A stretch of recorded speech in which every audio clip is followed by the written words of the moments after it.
elə bir vəziyyətdə idi ki, Canana, həqiqətən o qədər vəsaiti getdi o salon üçün, salon bağlandı. Sonra bir dənə də salon açmışdın sən. O da bağladılar, onu da bağladılar. Daha sonra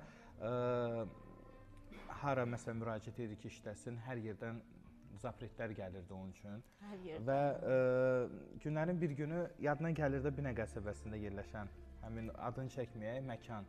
Mən ora dəvət etmişlər. Dedim Canana, ilk Canananın çıxış etdiyi məkan ora oldu. Oranı heç vaxt unutma, yaxşımı Canana? Nə qədər məşhur olsan, ara sıra ged o məkana. Mütləq ged ora. Çünki sənin ilk çörək qazandığın bu sənətdə məkan oraydı. Və Cananaya dedim ki, Canana, gəl özünü sına. Hətta dedi ki, Ayravan, axı mənim mahnılarım yox, mən necə olacaq? Dedim, mənə burax, yaxşı olacaq.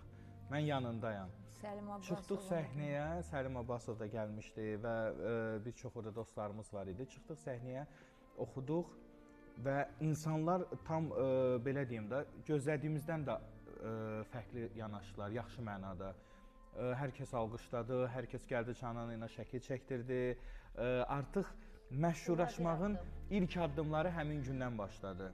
Sonra dedim ki, gəl davam elə. Sonra mən xatırlayıram ki, biz Türkiyədə də, İstanbulda Star Magazin çəkilişini edəndə, sonra dedim ki, Canana, müğənni kimi də davam elə, gəl bir aparıcı kimi də sən sınayaq. Mənim layihə rəhbəri olduğum Star Magazin verilişini bir müddətlik dedim, aparıcılığını sən et. O Türkiyədə nə əziyyətlər çəkirdi və deyim ki, sənə biraz ola bilər ki, məsuliyyətsizliyi var, amma bir işi görürsə, orada istəyir ki, ora canını qoysun da.